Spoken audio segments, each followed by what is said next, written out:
2024 for sure is the bottom of the market. Just past fear is opportunity. There's a once in a generation, once in a career for sure opportunity to grow. We hired a team of hospitality assassins. It's a win-win-win. This will be my legacy work. I will stake my entire career on that. Success is not an accident. That is Chef Tyler Florence, who is an icon in the culinary world. He has an incredible collection of restaurants. He has 28 years on the Food Network. You may have seen him there, 17 great books, and he's just getting started. There is so much he is working on these days, and that's why I wanted to bring him on the show. We start out the conversation talking about the factors that go into creating an immersive dining experience, and then we get into what he thinks makes an effective leader today in hospitality. The closer conversation talking about one of the things he's thinking a lot about these days, and that is creating a new hospitality program that rivals Cornell. So I think you're going to enjoy this conversation. You're watching Hospitality Daily. I'm Josiah McKenzie. Let's get into it. There's three really great touch points of an amazing hospitality experience, right? There's the ambiance, there's the service, and of course, there's the food quality. So the ambiance is the first thing that you're going to interact with, and you're going to walk into someone's vision of what a great timeout needs to look and feel like, and it needs to feel somewhat theatrical in a way that you're building a movie set. You're not building like, listeners, great little neighborhood restaurants are just kind of fun and cute or whatever, a good place to grab a salad. But then there's great restaurants that take you somewhere. And I think those are always my favorite dining experiences, when the restaurant just looks of another time and place, right? Like just like, or it feels, like right here, very, very specific to whatever city it's in, like San Francisco. But it just feels unique and interesting and a lot of very thought-provoking kind of ways, right? Like you kind of feel like, wow, this is really amazing. So I'll give you a couple of examples of that. So Wayfare Tavern, we just celebrated 15 years in the financial district, and the Sacramento Street location has just been really wonderful. We're moving, by the way, and I'll jump into that in a minute. But the space itself, we chose 1895 as a design template, right? So we wanted to create a restaurant where San Franciscans of distinction have been coming to for well over 100 years. And that really kind of took some thought. So obviously the building was destroyed, obviously, but the building was destroyed in the 1906 earthquake, and then it was rebuilt in 1910.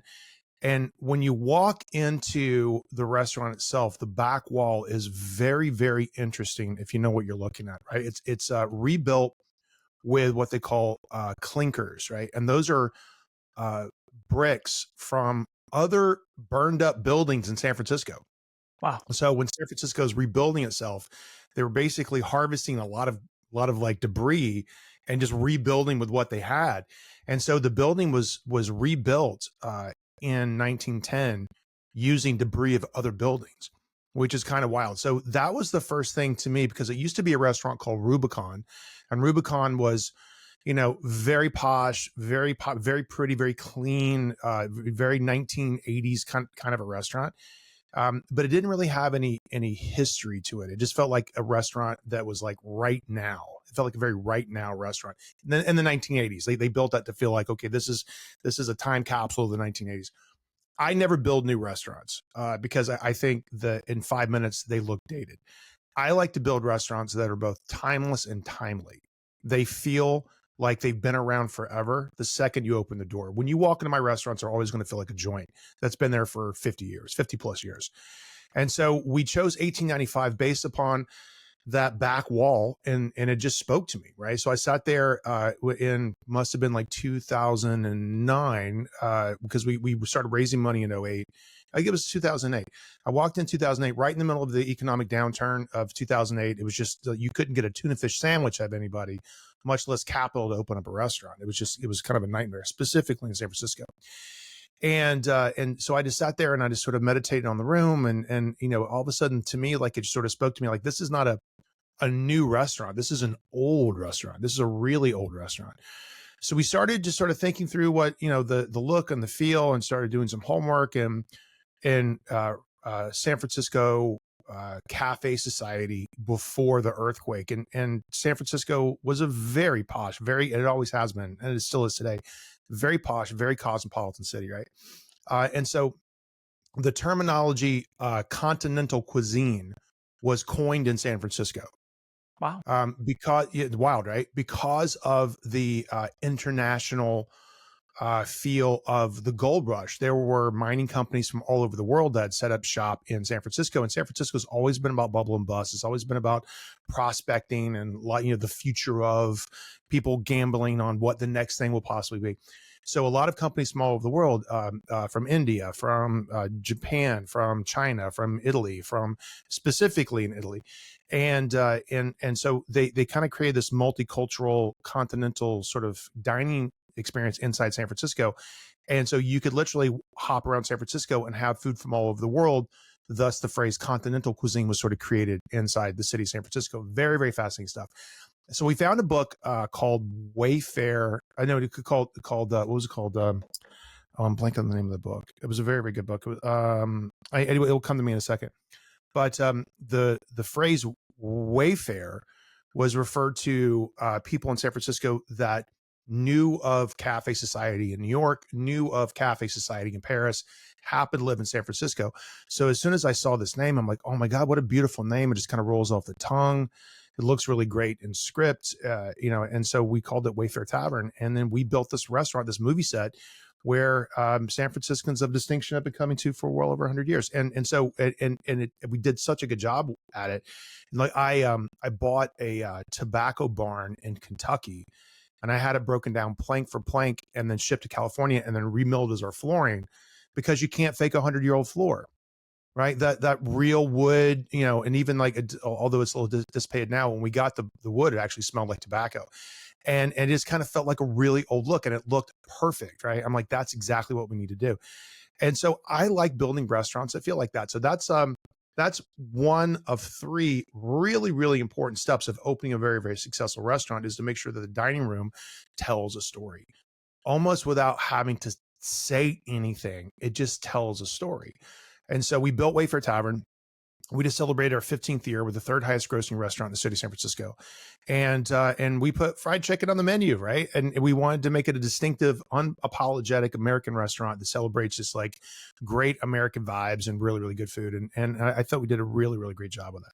So that's the first corner and one really good example. The second really good example of a great sort of environment is Miller and Lux at the Chase Center. And we chose 1955 as our design template for that restaurant. And, then you start kind of jumping into, okay, what was the mood like? What was the vibe? What was the music like? What was the ambiance?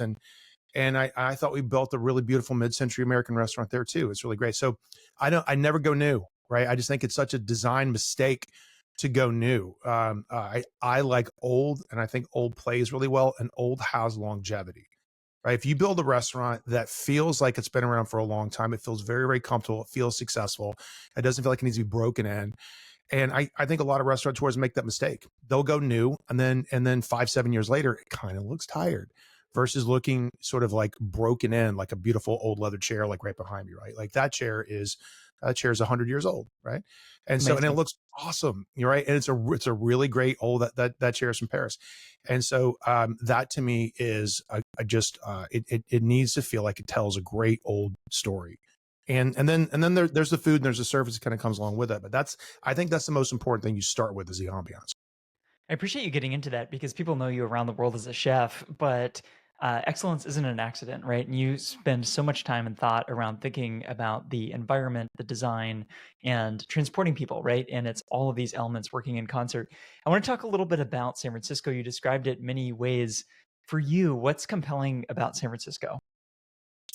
Well, San Francisco is. I remember the first time I came here, I was probably 19. I was living in South Carolina, and I was dating a girl, and her parents were coming out for a trip, and I got invited, and then I came out to San Francisco and just immediately fell in love with it. Fell in love with the weather, fell in love with the smell of the city, the smell of the eucalyptus, and the smell of the ocean breeze, and then that barometric pressure that just kind of feels distinctively like San Francisco. It's just kind of cool, and it doesn't really have a lot of humidity. Like I grew up in the South, and you know, the humid air can feel really oppressive, and it just felt like the exact opposite of that.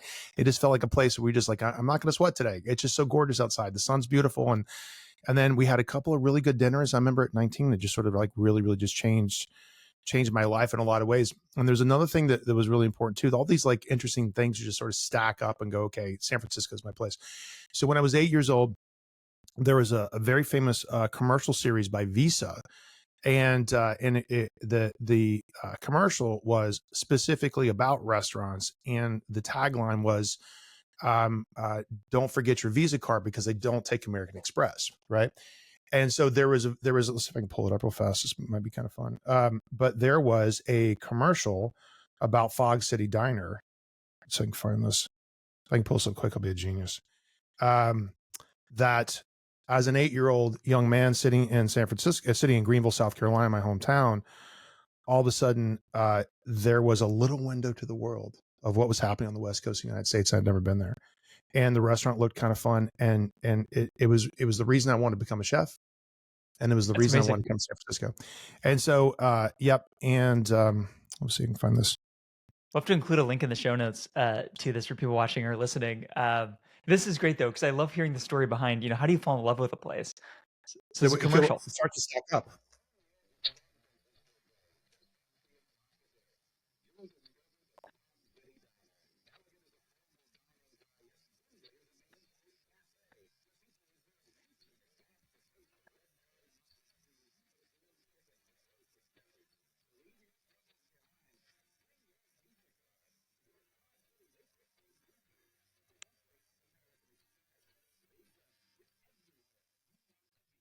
So that is the reason. So great. They reserve weeks in advance. Yeah, exactly. So that as an 8-year-old kid in South Carolina, I saw that commercial. I'm like, I want to be a chef, and I want to cook in San Francisco. And then just sort of filed it away. You know what I mean? Like it just, and then I went, started working in restaurants when I was 15, started washing dishes. I went to culinary school in South Carolina in Charleston, moved to New York City. I was in New York City for like 13, 14 years. And then when I met my lovely wife, Tolan, and we're going to be married 19 years in December. Congrats. So we met at thank you very much. We met at the Sundance Film Festival in Park City, Utah. We're both like New Yorkers, diehard New Yorker, right? And we met, and then, she says, I'm from Marin County, California. I knew exactly where it was.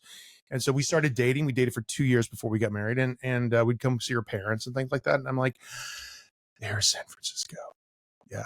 Right. And as an adult, as a person who had, a really good vision that could take action on it and say, okay, maybe this kind of feels fun. Like it's close to wine country. I'm a prosumer winemaker. I've been making wine for 15 years. And so it just felt like the right move. And so we just kind of jumped into it and said, okay, here we go. We just kind of held hands and left. And then, and didn't really move here with the intention of opening a bunch of restaurants, but that's just kind of that's a big cornerstone of what I do. And it just felt like, oh my gosh, I mean, this is a world-class dining facility, city. It's like San Francisco and the Bay Area has more Michelin stars than anywhere else in the country. It's not bragging, just a thing. It's true. Food is fantastic, but then the restaurants are fantastic. But then when you get to the food, that was like the real big moment for me as a chef, that I felt like, okay, this is probably the best restaurant city in America because of the connection with the farmers and ranchers and, fantastic producers that make everything from cheese to olive oil and everything that's local. And as if I'd never tasted some of these things before. So you taste figs and you're like, your eyes roll back in your head. You take taste a Frog Hollow peach. And I grew up in the South, and we grow a lot of peaches in the South. Night and day, right? A big, fat, heavy peach from Georgia, juicy, no flavor. It rains too much, right? You get this big, juicy peach that kind of runs down your hand and runs down your chin, and it's juicy. Doesn't have it's waterlogged. It doesn't have any flavor. You get a dry farm peach from Frog Hollow, you taste that, and as if you've never tasted a peach before. So all of these like light bulb moments, you just go to the farmer's market in San Rafael and you start tasting these things. I'm like, oh my God. And then you kind of get the understanding, the nonchalant, sort of sophistication of California cuisine. because the hardest part, and is really the hardest part, because you have to go way upstream and find stuff and find producers and find ranchers and find farmers that really want to grow your stuff. But then you just don't want to do much to it, because like nature did the hard part. Nature did those 120 days of pushing that through the soil, and the photosynthesis from the leaves and the ripeness, and you decide when you want to pick it. You leave it on the vine for another like 2-3 weeks so the sugars really develop, and you taste that tomato, or you taste that thing, and plum. Our produce is just spectacular here, and I think it's, again, really good storytelling. So it just really started to stack up to me, and I just felt like, oh, this is it. I'm home. I'm really, really, really home. A guy who grew up in South Carolina, spent a tremendous amount of very influential years in New York City, and frankly, I was very happy in New York. I was very, very happy in New York. And then I met the love of my life, and she said, California is a place you got to be. So we loaded up a truck and we moved to Marin County, and it never looked back. And it's just been a really, we have 3 beautiful children here, and we live in this wonderful Bernard Maybeck home in Marin, and just very, very happy. It's very, and San Francisco is going through some struggles, it takes a lot of backbone to be here in the city, specifically right now. You got to be brave. You have to be brave, and show no weakness, no emotion, just like forward marching. What are we doing next? How are we going to get out of this? Where's the leadership? Where's the team mentality? And but it's one of the greatest cities in the world. I'm very, very happy to live here. It's beautiful. Well, let's talk actually a little bit more about that if we could, because before we were recording, we were talking about this, and you were telling me that you see hospitality as a very powerful tool in moving the city forward. I'm talking to people across the city, all different lines of work, to try to get a sense of what does it look like to not just come back, but kind of head forward and create the future of what San Francisco can be, what hospitality can be. You said hospitality can be a really powerful driving force in this. Can you tell our listeners a little bit more about kind of the potential and the opportunity you see here? So culture starts with food, right? For sure. So if you have a city that's dynamic, it's easy to see and translate that when the restaurants are full and busy. That is nightlife culture in most cities in America, right? So if you, and it's a really easy barometer to say if it's successful or not, based on, people just milling about. Are restaurants busy? Does nightlife have a vibe? Are people out? And San Francisco's coming back, right? Like I'm in Los Angeles a lot. The restaurants in LA are busy and full. New York City's brimming with people in restaurants, at 11 o'clock at night. Miami never stopped. So San Francisco's kind of in this like interesting sort of struggle period, trying to redefine itself against 2, if not 3, major economic impacts that are hitting the little guy in a really, really big way. And it's kind of unfortunate too, because like the doom loop thing, it's real. I'm not here to like put, wear rose colored glasses and say San Francisco is not struggling, because it is. And it seems to be getting a little worse before it's going to get better. Like San Francisco, the 2024 for sure is the bottom of the market in the city of San Francisco. 2024 is the worst, right? So I think in, what was it? 2019, we had 49 conventions coming through San Francisco, and then this year we had, I think, what did we have? 12, and so a lot of those people aren't coming back. A lot of those people have moved on, right? They moved on to Vegas and Los Angeles and DC and Chicago, and they decide they're not coming back to San Francisco, and it's a shame. So I think we're, in a lot of ways, we're going to have to find a new audience. We're going to have to find new people, right? But if we can just focus on the restaurants and a lot of the citizens that live in the city of San Francisco and then live outside the city of San Francisco, and I think that's going to be our quickest move to make the biggest impact, is to prove to people that live just outside the city of San Francisco, just like 45 minutes or an hour away, that it's safe to come into the city. It's safe to come to the city for dinner. Like, the restaurants are amazing. We need you. Right? Like come see a baseball game. Come see a basketball game. Come see some theater. Come just take the weekend off and just go have a beautiful lazy afternoon and go walk around this really beautiful city, because we just need your energy, right? There's a lot of people here. I mean, in the broader kind of Bay Area, what is it? Nearly 8 million people. There's a lot of people here. It's a big market. Yeah. Yeah, there's a lot of people between, from San Jose to Napa. Yeah, there's almost 9 million Mm. people that live in the San Francisco Bay Area. So a lot of those folks, that's going to be the first, that's the group of people that have had the biggest negative impact because the stories are true, right? It's like, like the smash-ins with your car getting broken into, and like nobody, like the homelessness, the drug stuff, like it's all true to a certain extent. It's getting a lot better. It's getting, and it's kind of like isolated down to a couple different neighborhoods. It's certainly not as widespread as it used to be, but it's still there for sure. And those are the people that we have to encourage first to come back to city San Francisco, because God, we need you. Like if you live in the suburbs, you don't ever have to come to city San Francisco. Like Mm-hmm. I live in Marin, and a lot of people in Marin kind of have Marinitis. Like they don't really ever go to the city for anything unless it's like, friends night or party night or group night or dinner night or or charity event night or whatever it is. Like they don't ever really go to the city.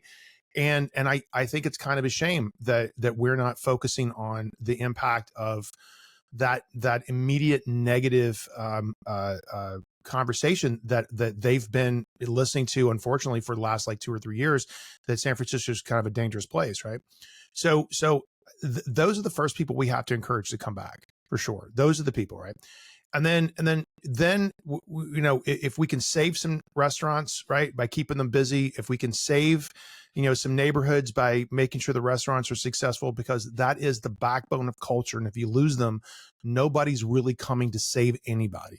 So I think it's really important that the restaurants that are there, that are alive, need your financial support to stay alive, and go get dinner or order. If you live in the city, order takeout, right? We can't just abandon these people, because as soon as like that restaurant goes dark, then the neighborhood goes dark, the block goes dark. And then that's when, nature just starts to take it over again, right? That's when we're, like some of our unhoused neighbors kind of feel, okay, maybe it's comfortable to go sleep in this corner and set up a little tent, and then 3 or 4 more people come, and that's really hard to kind of get them out. So like so it's really, really important that our restaurants stay healthy. It's a great message to the rest of the world. It's a great message to our local neighbors that San Francisco is a healthy place and a safe place to come have dinner, and it has just such a soulful impact to see restaurants busy, right? Because like that's the first thing that I think people are going to say San Francisco's back with. 100%, 100%. I wonder if we could pivot a little bit to talk about leadership, Tyler, because I think what you shared is a compelling vision of what needs to happen, what can happen, what the future could hold. You have led across a range of domains. I want to kind of pivot our conversation a little bit to leadership, and then talking about kind of career development and some things that you're thinking about there. But just in general, what have you learned about leadership, over your career so far? Well, leaders eat last, right? That like leadership takes an enormous amount of dedication, sacrifice above and beyond what your associates and team members would ever have to endure, right? So you want to make their life kind of comfortable, and then you're the one that's going to really ultimately sacrifice the most for the greater good, because you're building a brand. Like you ask any company founder what the first 3 years of a company's growth cycle is going to look and feel like, and it's not glamorous, right? Leadership is not glamorous. Leadership is making hard decisions. Leadership is being on every phone call. Leadership is being online, texting with folks at 8 o'clock in the morning, not unnecessarily if you don't have to, but like if the conversation starts at 8 a.m., you're online, right? You're online at 11 o'clock at night. You're online 24/7, 7 days a week. And so, there's often, times in my schedule where I'll go 2 or 3 months without a day off, right? And because we have to keep the machine running, we have to keep the momentum running. It's like like basketball season that's coming up at the Chase Center right now. Not the time for vacation, not the time to take the day off, right? And so if there's a basketball game on a Sunday, guess who's working on Sunday? Me and everybody else, all of our managers, right? Because like those are the opportunities that we put our best foot forward, and we want to make sure that we're going to be successful for everybody. So it takes vision. It takes a real strong spine. You got to be really brave. You can't show fear. You can be afraid, but you have to kind of metabolize that and turn that into plans and turn that into an action list, right? That you can say, okay, guys, this is what we're up against. Totally understand if everybody feels really uncomfortable about this, But this is how I see us working this out. Let's see collectively as a team if we can break it, and if we can't, let's move forward, right? And so that's how we sort of take these situations one at a time. And you know, the 2008 economic downturn, then 2018 kind of happened, and you know, and hopefully we, once we get out of this, we won't have these market corrections every 5 years. You know, maybe hopefully they'll last, you know, we can get a good market correction every 15 years, because it's good for real estate, you know, to kind of have a equilibrium to kind of come back down again, because that way, you know, startups can find a really great place or a good restaurant to kind of kick it off in.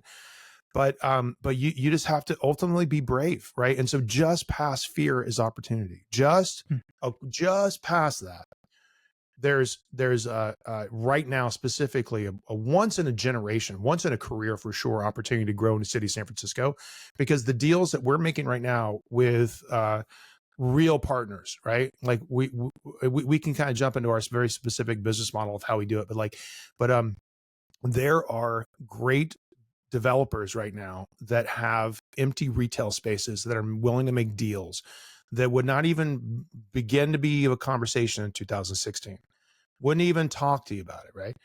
And so right now, if you can just get past, and that probably means personal sacrifice, right?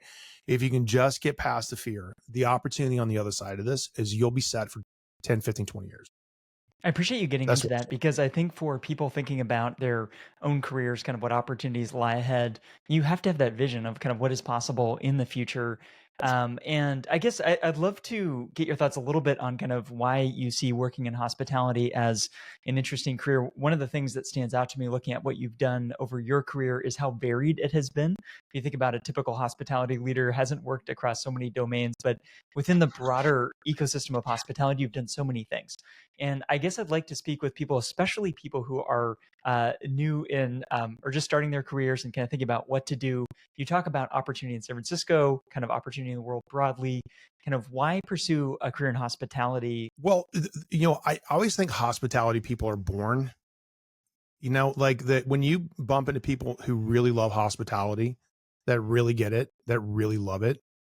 I always say that we have the same blood type. We have that B positive blood type, that we just love to throw a party. We love to have people in our space. We're really good at hospitality. And I think when you're really good at it, it's fun. And I think that energy shows on the floor of our restaurants, because all of our service staff and our team members and our managers, like we're humming, and you're having a great time and everyone's laughing and there's zero stress because everybody knows what to do. And we're all staying in the right place at the right time. And when you get to that spot, there's very few businesses that I think are as enjoyable, right? And so my oldest son, who's 28, works in Google and works in the tech space and makes a tremendous amount of money. And yes, there are definitely easier ways to make money, that's for sure. But there's something really kind of glorious about the tech, the hospitality industry, that just feels so special. It just feels so incredibly special.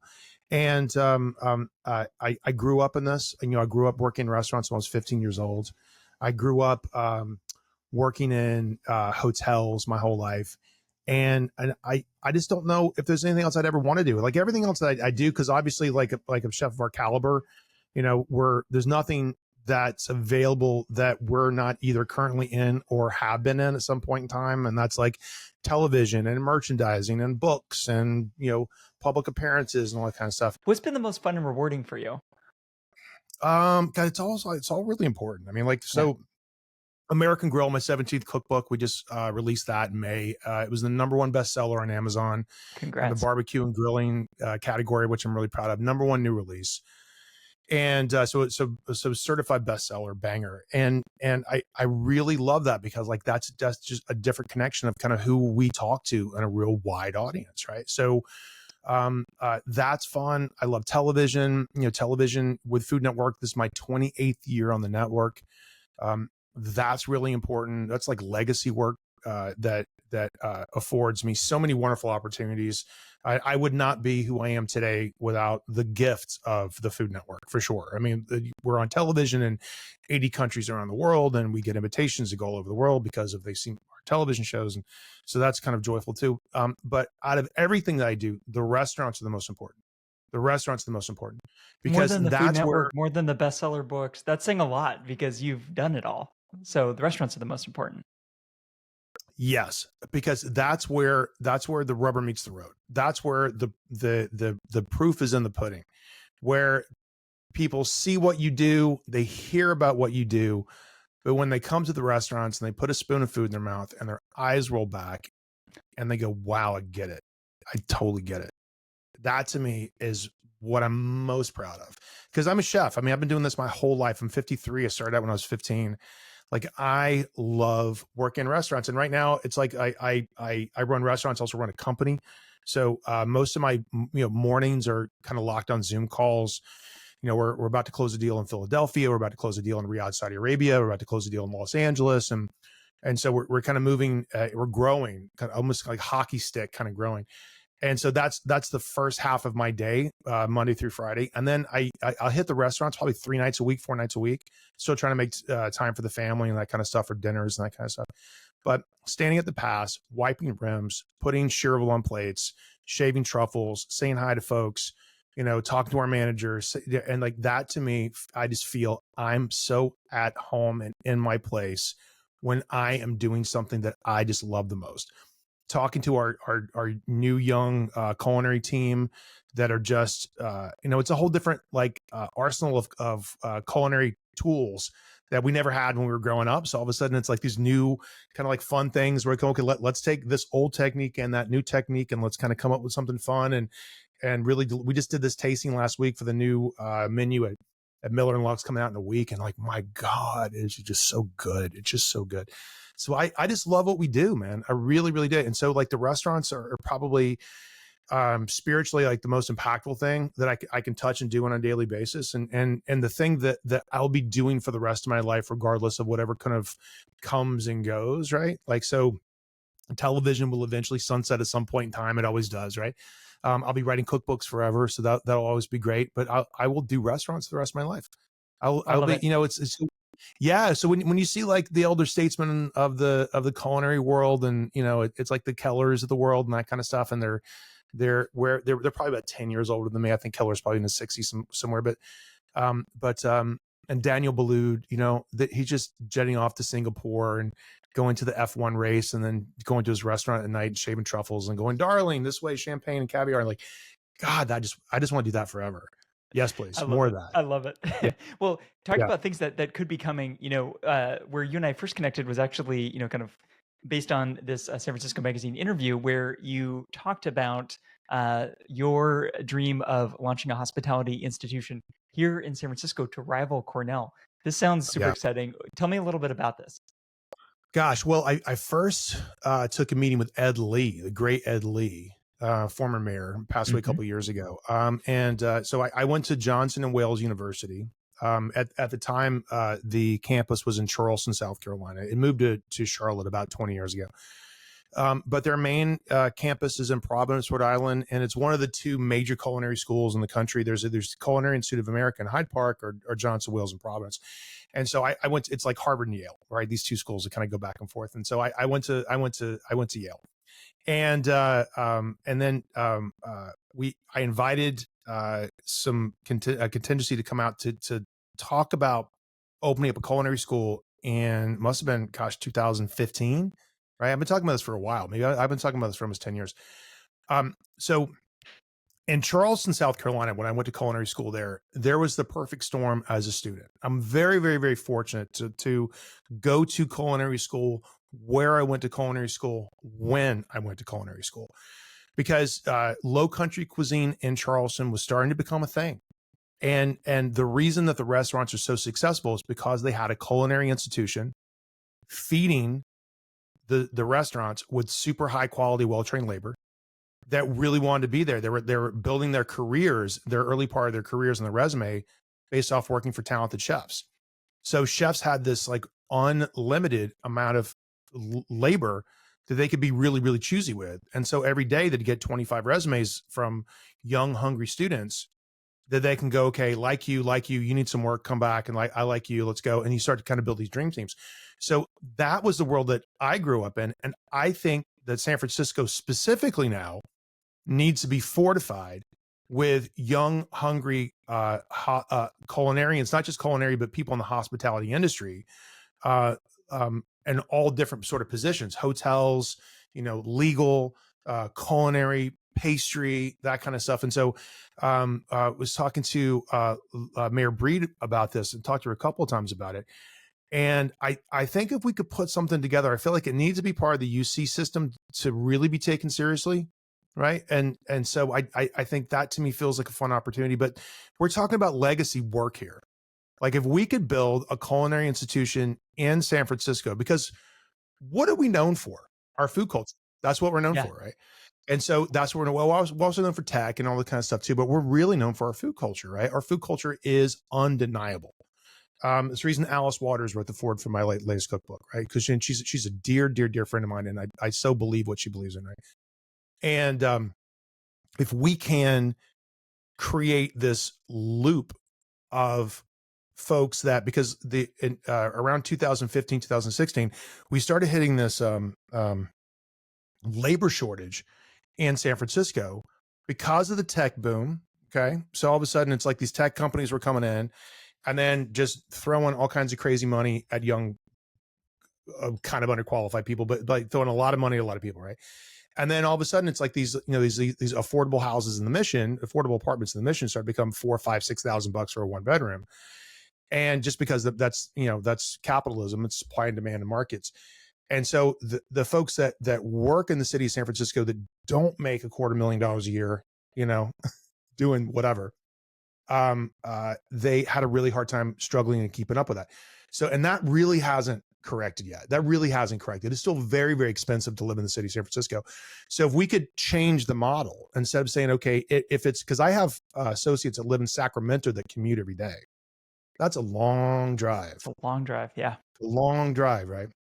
So if we could correct the storyline of what it means to live and learn, and not necessarily like live and work, but live and learn and work inside San Francisco. So we could say, okay, culinary institution, some of these hotels that got closed during the pandemic, there is lots of office space that could be converted into dormitories. And so I think it might be the right time to find a new audience, find a new reason, a new need to fortify our culture, not for today, but for 5 years from now, for 10 years, for 20 years from now, with a really strong hospitality culinary base that will sustain any kind of economic downturn in the future, that will fortify our position in the world as a great place because the food here is so fun. So of course you want to have your convention in the city of San Francisco, and then go to ease some of the labor shortages that we have in the city of San Francisco. So it's a win-win-win. If we could, just have 2,000 kids a year just kind of graduate from this UC culinary program or whatever you want to call it, and then maybe stay here. But while they're here getting their associate's degree in culinary arts, their associate's degree in pastry arts, their bachelor's degree in hotel restaurant management, wherever it's going to be, they'll live, right, and work and study in the city of San Francisco. And I bet you 25% of those people stay, right? And they blossom their own culinary story here in the future. And because that's what Charleston meant for me. So I think we could replicate that model in the city and then have something that feels like it's really kind of built for the future. This will be my legacy work in the city of San Francisco. Restaurants aside, building a sustainable culinary program for the future, that I will stake my entire career on that. Well, it's amazing. It would be so good for the area. I'm curious to hear your thoughts on what would be some of the hallmarks of how you differentiate from other programs. Because I talk with folks at leading programs across the country. It feels like enrollment in hospitality schools is down everywhere. What would you do differently from based on what you've learned over your life and career that would differentiate this? Well, there is a flood of, and I'm using air quotes for people listening to this, with like culinary programs, right? And if you go to, I always think you get what you pay for these kind of things. And no disrespect whatsoever for neighborhood technical programs and culinary arts and people that work hard and go to night school and go to culinary school. No disrespect to that whatsoever. But you get what you pay for when it comes to education, right? And so if the school is the best of the best, right? So this school will literally be one of the world's greatest hospitality institutions for sure. we'll tap into our great culinary community to help write curriculums. So we're designing a culinary hospitality curriculum that feeds specifically what we need today. So there's no fat, right? So maybe some fat, but it'd be like butter and wagyu and that kind of stuff, but a different kind of fat. But you won't, it won't be these things that will be unnecessary. These you will be it'll be like a great program that will get you into the culinary school, or that will get you into the culinary universe inside the city of San Francisco, and it'll be something you feel like you got your every penny's worth, right? And so that's what I think about that. And so we'll have chefs from the community that will help write the curriculum. They'll also help instruct, right? And then I want to do that from a selfish standpoint because I want to handpick all these people that I see in the school, right? Yeah, as somebody, because we need labor, and I just want to be so close to that where I can go, you, and you, let's go. You like, here's my new, dream team for, Philadelphia or whatever it is, right? And we'll grow out of the city. But it's just something I just think we need. I think if you took over a hotel on Union Square, and then you see chefs running around in chef's coats and check pants and toques, and they're just kind of learning the ancient craft of cooking in one of the most dynamic cities from a culinary perspective in the world. I just think it's a win-win for everybody. It'd be incredible. Before we go, I'd love to talk a little bit about the future. Education is inherently about the future, and I'm curious what you see coming ahead of us, trends, shifts, things that you're excited by that might make its way into this program or into your businesses. What's ahead that excites you most right now? Well, I think the world's getting really small when it comes to information exchange, right? And I think social media has done a tremendous job of kind of opening up the pathways to learn something, to be exposed to new ideas. Because when I was a kid, you'd have to, living in New York City, you'd have to fly to San Francisco, drive to Yountville, get a reservation at the French Laundry, take pictures with a camera, take that SD card, put it in your laptop, bring it back to the folks in New York City to show you what they're doing on the West Coast of the United States. And so that's a really long way to exchange information. But because of Instagram, you're actually seeing what these great restaurants post as specials every night. So you really kind of see this like, okay, that's a really interesting plate presentation, and that's really beautiful ingredients, great utilization of the seasonality of it whatsoever. I'd never thought of that before, or just to reaffirm your own kind of culinary position, you sort of dial in your own algorithm of food and that kind of thing. I think that's really important. But today, I think the education exchange happens, which kind of feels fun because the food has never been better.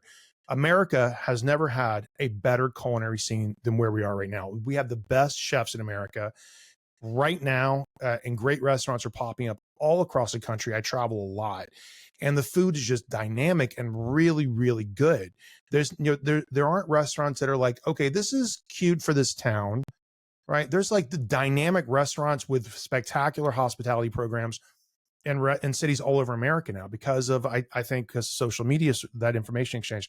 So I think that's kind of like where we are right now. And I think that's going to lead into, better education, just because, you've got kids that are really savvy and really smart.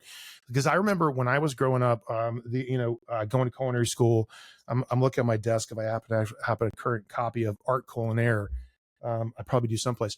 But these books that were so instrumental in my early education at Johnson Wales in Charleston, because there was no Food Network. You only heard about restaurants if they had a profile in Gourmet Magazine or Food and Wine Magazine, and then Art Culinaire. So these, these periodicals that would come out, or if they launched a cookbook, which was just earth shattering.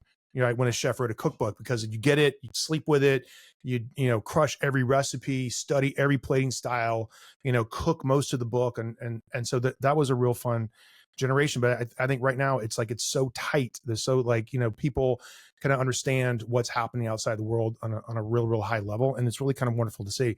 So I like I said, I'm really excited about being in San Francisco. I love the new youth community that's kind of coming up, and really excited to support them in a lot of ways and share the growth, right? Like, so right now, so our corporate culinary director and I, we write the menu, we put the words on paper, and then we open up the back end process from an R&D standpoint with our culinary team to help us develop that.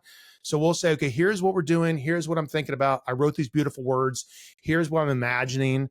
And then I'll, instead of just kind of rolling in going, here's the recipe, I want you to make it. I want you to co-develop this, because when we'll put together new dishes, the world's never seen them before. And this is just fresh out of my noggin. So I've never seen it before either. And so we'll co-develop these things together. And I think that process feels kind of fun.